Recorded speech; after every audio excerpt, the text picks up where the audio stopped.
were talking about space quantization, and we said that the angular momentum vector can have only certain values, and then of course, it can have only certain orientations. In fact, in the case where L is equal to 1, you saw that there are only 3 possible orientations, they have different values for the z component of the angular momentum vector. But then you see many a times this can leave you slightly confused, what is so special about z axis, right. I mean, there is nothing special about z axis. If you want, you can take z axis the way you want, in whichever direction you want. So, actually the way we have solved the Schrodinger equation, the solutions that we obtained were such that, right, the z component, the answers that we obtained were such that the z component of the angular momentum had certain values. That is what happened. Now, actually if you remember, you see in my definition of polar coordinates, the z axis was kind of special. It was special in the sense that we measured theta from the z axis. But suppose I decide to say, okay, I will define a new polar coordinate such that theta is measured from the x axis, then the solutions that I would have obtained would have had the x component of the angular momentum having quantized values like m h cross. So, therefore, do not be under the impression that z axis has anything special. It is just the way we did the things, z axis was special, and so the solutions were like that. That is the first thing. The second thing is, I mean, it is nice to say, oh, there is all this quantization, but what is the proof? I mean, ultimately you should never believe what a theoretician, I am a theoretician, but so you should never believe what a theoretician tells you unless you have experimental evidence. Without experimental evidence, you do not believe anything. Ultimately, anything that any theory has to agree with experiments. So, therefore, it should be possible for me to demonstrate to you that this quantization actually exists, not enough just to say that the quantization is there. So, let me give you an experiment which can in principle be used, though in practice what happens is that the answers that you get will necessitate the modifying of the theory. Actually, the experiment when performed will require that the theory that I had been telling you should be modified. We will see. Okay, let again, whenever we think of new things, always we will ask what will happen if the system obeyed classical mechanics and then come back to quantum mechanics. So, imagine you have this electron which is going around the nucleus in a perfect circular orbit, right. In the Bohr theory, as I told you, this is a planar orbit, it is flat in one plane and it will be moving with a velocity v along a circle of radius r. And if you remember your Bohr theory, what will happen is that the theory will tell you that there is an angular momentum whose magnitude actually equal to mass into velocity into r. Note that I have written only L, not vector, because I am only concerned with the magnitude at the moment, correct. And now you see the electron is a charged particle. So, this is actually a charged particle going in a circle, that actually is a current, right. And so, you have a current going in a closed loop, and if that happens, there will always be a magnetic moment. So, if I wanted to calculate the magnitude of the magnetic moment, I can use a formula. The magnitude of the magnetic moment will be nothing but the current multiplied by the area of the loop. If I have a circular loop and then if there is a steady current going around it, the magnitude of the current is I and the area of this loop is equal to A, then the magnetic moment that the system would have is I into A. So, what is the area even for this kind of circular orbit? Area will be pi r square, correct. And I want to calculate the current. So, you have the electron, it is moving with a velocity v, right. So, how many times will the electron go around in unit time? Well, for a circular orbit, of course, the perimeter or the circumference is 2 pi r. So, therefore, if the electron is moving with a velocity v, then it will go around the orbit so many times in 1 second, right. Velocity is the distance that it will cover in unit time, and 2 pi r is the circumference. So, therefore, so many number of times the electron is going to go around, and the electron has a charge, right. At the moment, let me write just an E, but of course, it is negative. I will come to that. I will modify this E and put minus E, right. So, therefore, so many times the electron is going around it, and therefore, the current actually is so much. Current is charge going per unit time, right. So, therefore, current is so much and the area is so much. So, therefore, what will be the magnitude of the magnetic moment? Actually, you will have E into V divided by 2 pi r. How much is that?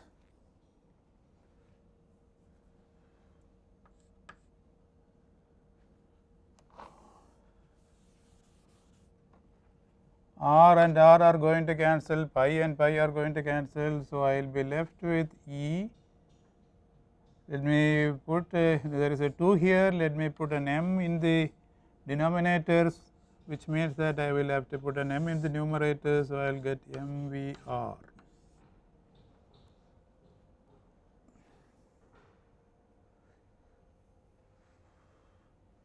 Correct? Why should I have mvr? Well, we want mvr because that is the angular momentum. That is why I included that m. And therefore, the magnitude of the magnetic moment is nothing but E divided by 2 m into L, where L is the magnitude of the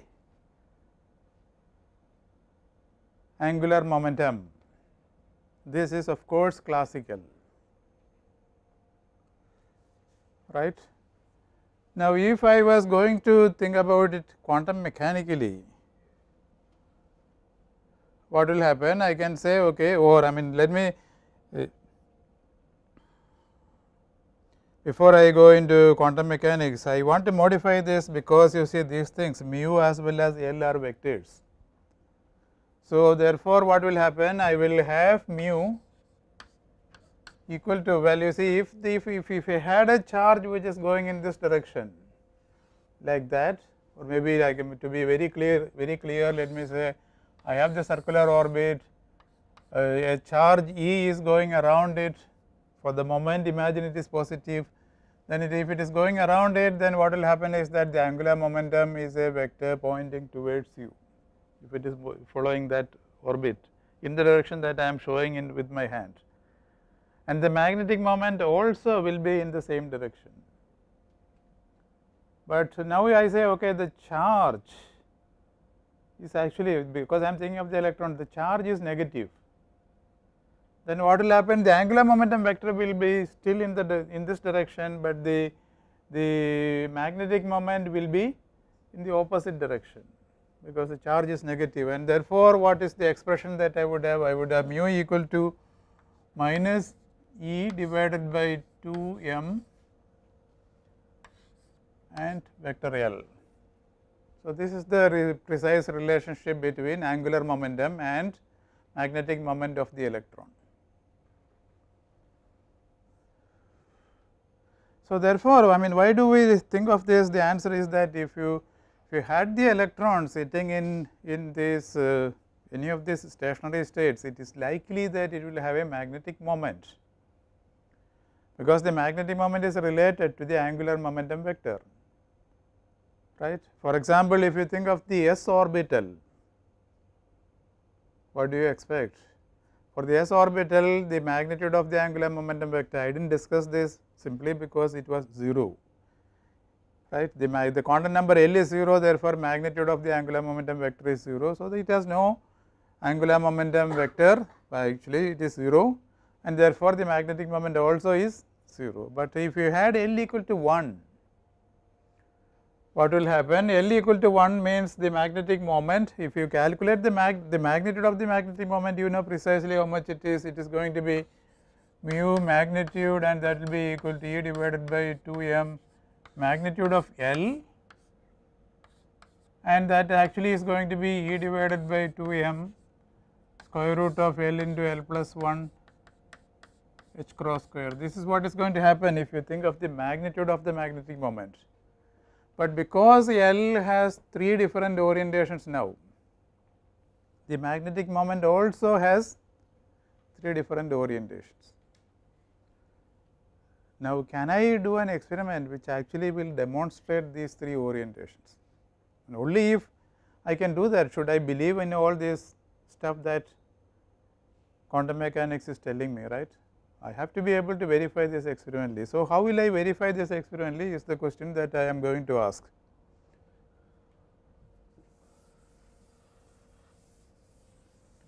So, let me imagine I have here a beam of hydrogen atoms. I should tell you that this is a very, very difficult experiment.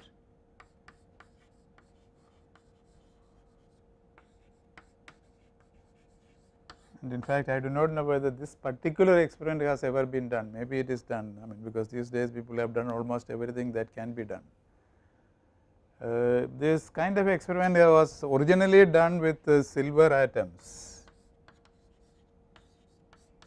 We will come to that in a few minutes, but let us imagine that I have a beam of hydrogen atoms, and I will prepare them in the state with L equal to 1. Okay, suppose I can prepare them in the state with L equal to 1. That actually means, I mean, because you would have a little bit of familiarity with the spectroscopy. What you do is you take hydrogen atom, expose it to radiation of the correct frequency, so that the hydrogen atom makes a transition from the 1s orbital to the 2p orbital, that is all. Or it is not necessary that it should be 2p, it may be 3p, you can make a transition, and that is all that you need to do in principle. So, suppose I have made these hydrogen atoms in the L equal to 1 state. So, what will happen? You see, they are all having a non-zero value for the angular momentum vector. That means they all would have, I mean, I would expect all of them to have a tiny magnetic moment. So, they are all tiny magnets, and the magnets are not having random orientations in space. I mean, suppose I now say, okay, I am going to apply a magnetic field. Okay, by having these 2 poles of a magnet, right, then what will happen? These hydrogen atoms, they are actually tiny magnets. Okay, I can perhaps represent one hydrogen atom's magnetic moment by this. This is the north and that is the south. Okay, and so what will happen? This is the magnetic moment that it would have. Not only the magnetic moment, it would also have, right, an angular momentum, because L is equal to 1, and both actually are in the same direction, right. In that direction, of course, you see magnetic moment, if it is in this direction, the angular momentum will be in the opposite direction, right. So, if you say that there is a magnetic moment for this atom, what will happen? This magnetic field is going to act upon the magnet, you see, I mean, they have a tiny magnet and it is put in a magnetic field. So, what will it try to do? It will, I mean, we all know, we have all played with magnets, experiencing the Earth's magnetic field, it will actually try to tilt. But the system has an angular momentum, and if the system has an angular momentum, actually this is very interesting, it is like a spinning top. If the system experiences a torque, what do I mean by a torque? You see, there is a force acting at this end, maybe trying to move it in this direction. There is a force acting on this other end in the opposite direction. So, therefore, that is what I refer to as a torque, that actually should tilt it in this fashion, but because this system has an angular momentum, it does not actually tilt, but instead it undergoes what is referred to as a precessional motion. You should be familiar with this. I have it on my computer.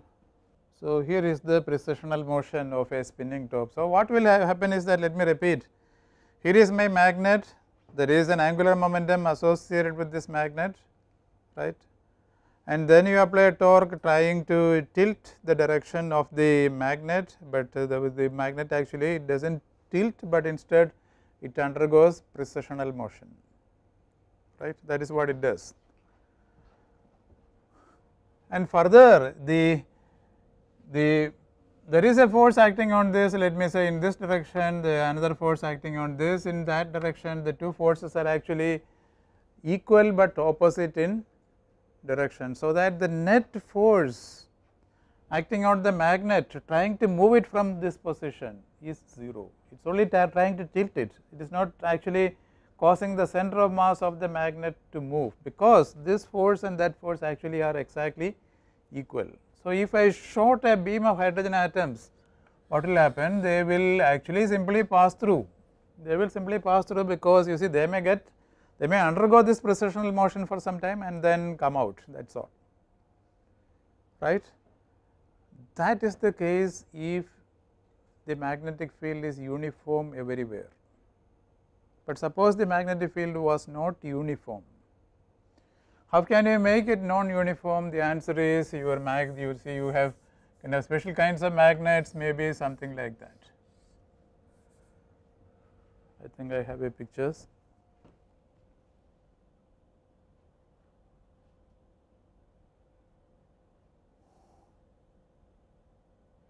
Okay, you can see that the top pole of the magnet is constructed differently, and why do we do that? The answer is that if you had such a shape, the magnetic field is not uniform everywhere, it is going to be varying from point to point, and if it is varying from point to point, what will happen? The force that is exerted at this end and the force that is exerted at the other end are not going to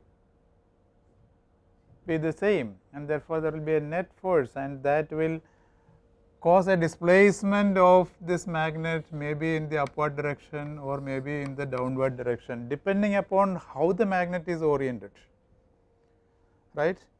Depending upon how the magnet is oriented, it may be displaced in the upward direction or in the downward direction. And now imagine, you see, I am going to have a large number of these magnets, their orientations in space are in different directions. If I shot them and applied this inhomogeneous magnetic field, what will happen? Some of them will go down, some of them will go up, and many of them, it simply depends upon the orientation that the tiny magnets have, and therefore, what you would expect is that if I had a detector here, I would find it right arriving at different locations along my screen. But if the orientation that this magnet can have is special, what will happen? In fact, we have seen that because of the angular momentum vector, there are only 3 possible orientations when L is equal to 1. So, therefore, there are only 3 possible ways the magnet can be oriented with respect to the z direction. This is now my z direction. Notice that I have made the z direction special by putting a magnetic field in that direction. So, therefore, what would happen is that my tiny magnets can have only 3 kinds of orientations with respect to that direction, provided L is equal to 1. And so, what would you expect? Your beam of hydrogen atoms which go through the magnetic field, they will be split up into 3, right. That is what is shown in this picture. So, this is what you would expect, and therefore, this is actually a very clear experimental verification of the space quantization that I was talking about. You can imagine doing the same experiment with L equal to 2, you will find that the beam will be split up into 5. Okay. So, everything seems to be nice, but unfortunately, this experiment, if you did it this way, let us say I will do it with hydrogen atoms in the ground state, the electrons are in the all in the 1s atomic orbital. What would you expect to happen if it is in the 1s? Angular momentum vector is 0, so you do not expect the beam to be split up. But if you did the experiment, you will find that it is split up into 2. As I said, this kind of experiment is extremely difficult to do with hydrogen atoms, because you see hydrogen atoms, they do not exist free, it is difficult to make them. You have to start with hydrogen molecule, dissociate it, then accelerate the whole thing, or do something to get hydrogen atoms, but silver atoms are very easy. Silver atoms, you just evaporate silver, they will come out. It was actually done by Stern and Gerlach long ago.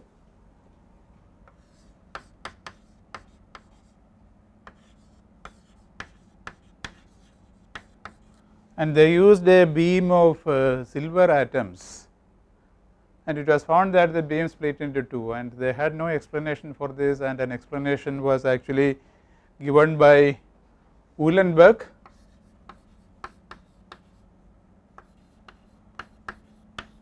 and Goudsmit.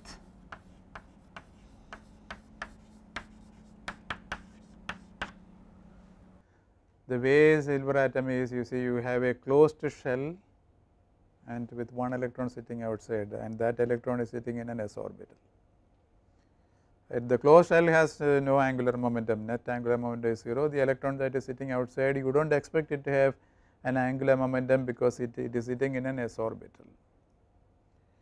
And when they did this experiment with silver atoms, I mean, they didn't know quantum mechanics at that time, because quantum mechanics was yet to be completely developed. They did this experiment and found that the beam actually splits up into 2, and therefore, there is something that we have not yet discussed, and what leads to this, the answer is that an electron in hydrogen atom sitting in a 1s orbital, it has a magnetic moment, even though we did not expect one due to its orbital motion. It was going around the nucleus, but that there was no angular momentum, but the electron does have an angular momentum. And not only that, I mean, when I say how do I know that it has an angular momentum, I say that because I have found that there is a magnetic moment. This experiment only shows you that there is a magnetic moment. So, therefore, there is an angular momentum, and that angular momentum can have 2 orientations in space. And to explain this, the idea of a spin was suggested.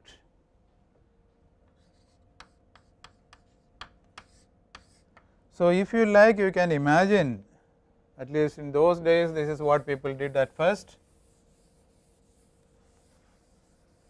You imagine that the electron is something like a sphere. This is not a correct picture. Before I even introduce the picture, I want to say that this is not the way one has to think of spin, but this is helpful. Imagine it is a sphere having a finite size, and imagine that it is spinning about such an axis. So, the electron has a negative charge. So, if it is spinning, that actually means the charge is actually going around, that means it is there is an angular momentum, there is also a magnetic moment. And the angular momentum associated with this, we will call it spin angular momentum, and we will denote it by the symbol S with a line on top of it. But as is usual in quantum mechanics, you see, whenever you say you have a quantity, you have to think of the operator. So, therefore, we will have a spin operator, which is a vector operator, just like your angular momentum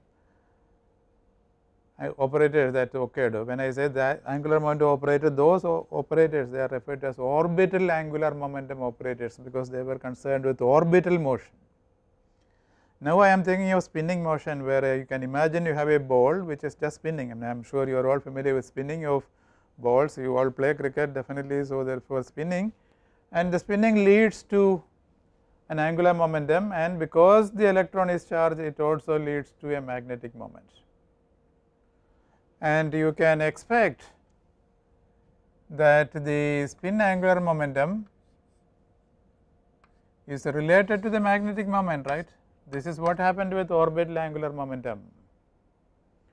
So, what would you expect if I just use the same expression as earlier, I would have obtained minus E by 2 m times.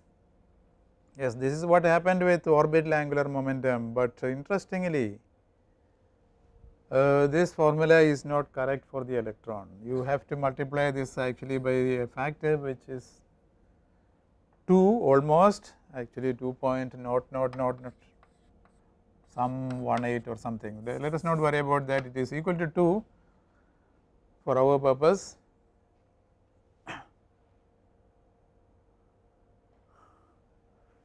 And further, what is happening is that this spin has only 2 possible orientations,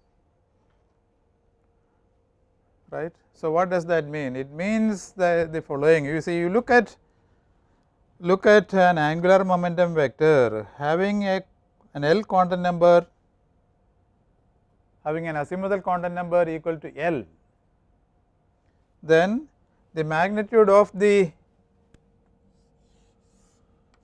angular momentum vector is square root of L into L plus 1 into H cross square, that is what the magnitude is. And then this has how many different orientations? The different orientations correspond to m being 0, plus or minus 1, plus or minus 2, plus or minus 3, etc., until plus or minus L. So, if the quantum number is L, then there are 2 L plus 1 different orientations, right. For example, if L is equal to 1, there are 3 different orientations, if L is equal to 2, there are 5 different orientations. Now, here what we are finding is that experimentally we are finding that there are only 2 orientations. So, how can we bring that into the same kind of framework, right? The answer is to say that okay, there is a quantum number similar to this L, but somewhat different. I will tell you why it is different. I am going to denote that quantum number by S. That the quantum number L could take any value from 0, 1, 2, 3, etc., up to infinity, but this S quantum number I am going to say that it can have only the value half. And not only that, it can be oriented such that its Z component is ms times h cross, with ms being plus half or minus half. These are the only 2 possibilities. Why do I say that? Because that is what the experiment says, right, because the experiment shows that there are only 2 possible orientations, right. So, therefore, I will say that okay, there are only 2 possible orientations. See, if you had a general value for L, the number of orientations would be 2L plus 1, right. So, if you put instead of L, if you put half there, then you would realize that there are 2 possible orientations only. So, it is as if this quantum number L is taking the value half, and we do not call it L anymore, because we are not concerned with orbital motion, but we are concerned with spin motion. So, we call it S. So, therefore, the way we are going to work now is to say that okay, this experiment demonstrates that there is something like the spin with it has an angular momentum associated with it, and it has a quantum number S is equal to half. This will specify the magnitude of the angular momentum vector, which will be equal to square root of S into S plus 1 H cross, right, just like what you have there. The only thing is instead of L you will have to put S, but there L will take values, different values 0, 1, 2, 3, etc., but here S is confined, it can have only one value equal to half, and hence the magnitude of the angle of the spin angular momentum vector will be square root of half into half plus 1 H cross.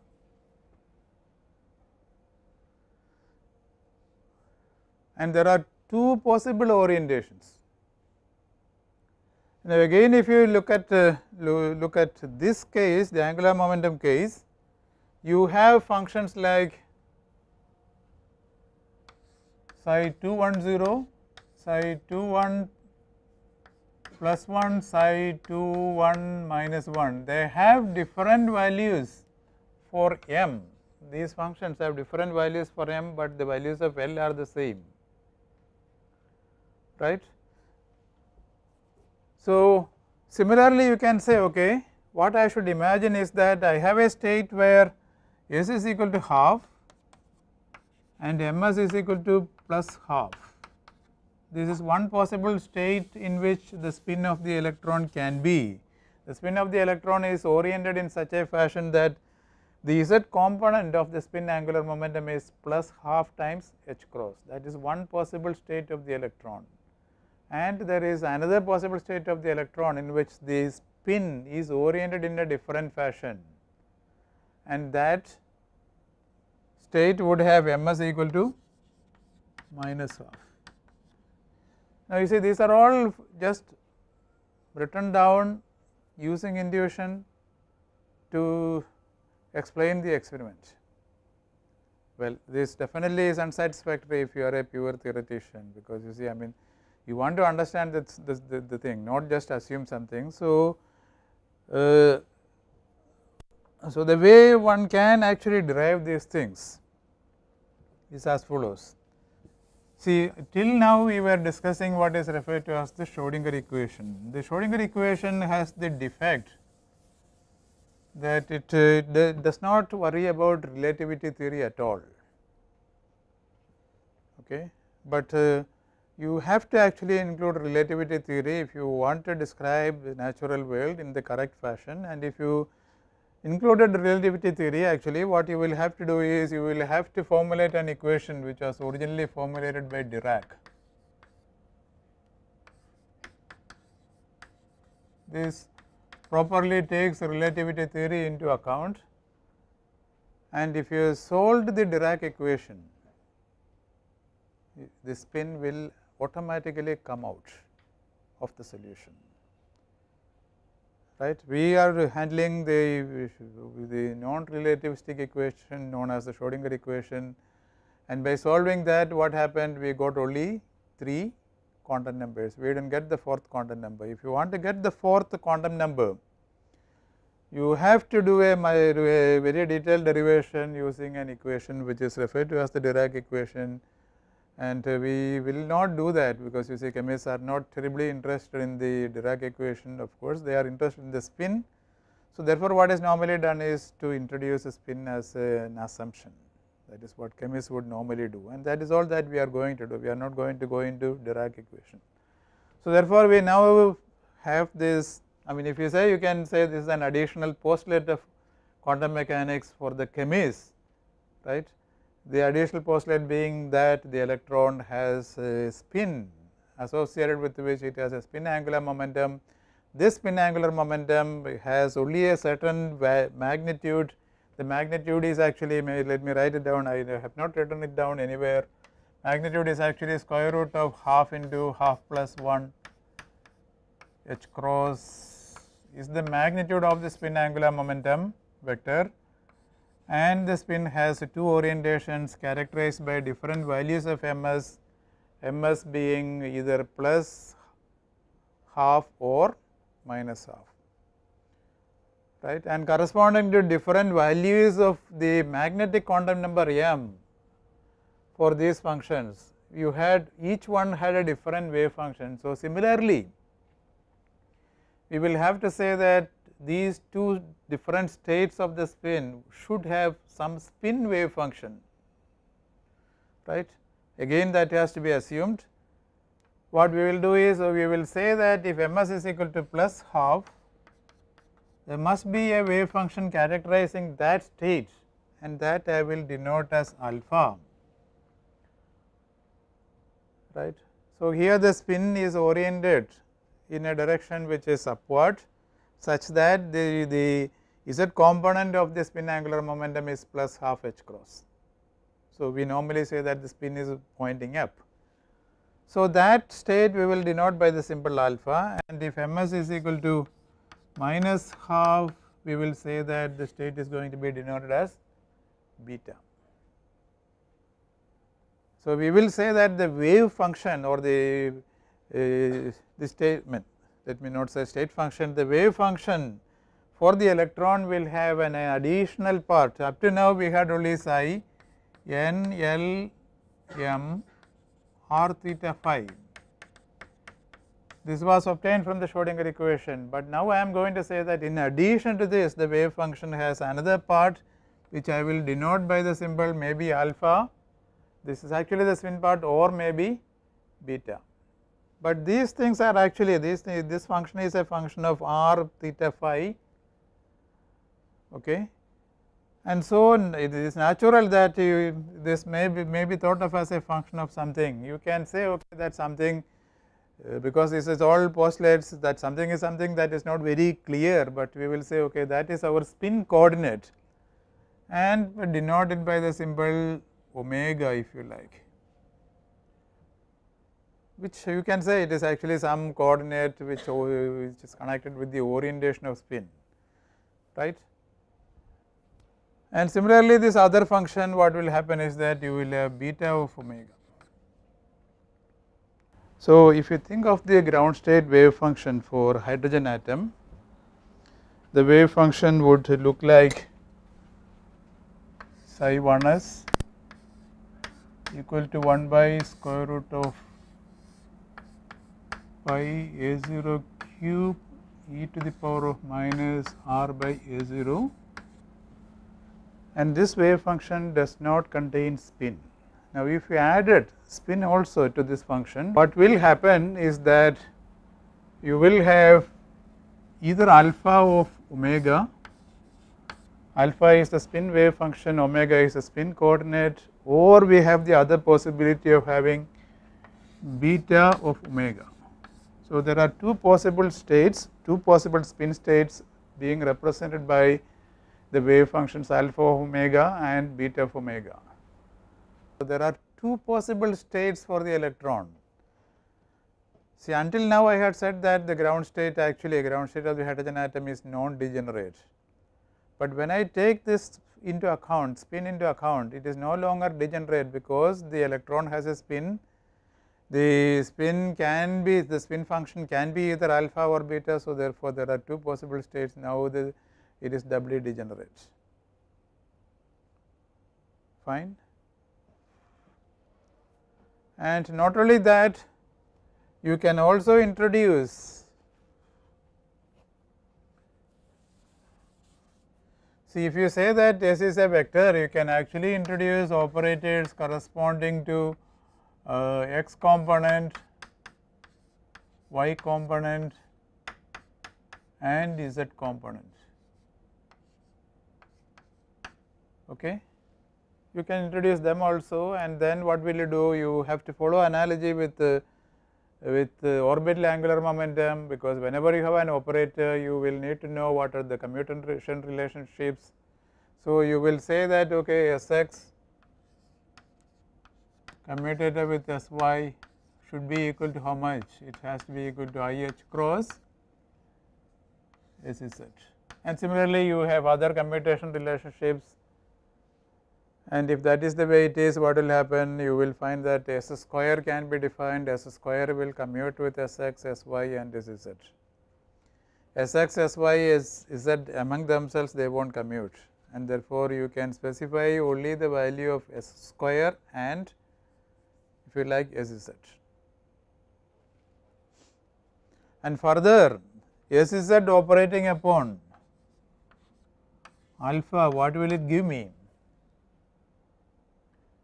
Here you see alpha is the state where the electron's spin is pointing up. It is pointing up in such a fashion that the Z component is plus half times H cross. So, if Sz operates upon alpha, what I would expect is I would get half H cross times alpha, while if Sz operated upon beta, I will get minus half times H cross. And not only that, if S square operated upon alpha, here I mean alpha is an eigen function of S square with an eigen value which will be equal to how much? S into S plus 1 H cross square. into alpha, and that S is actually half into half plus 1.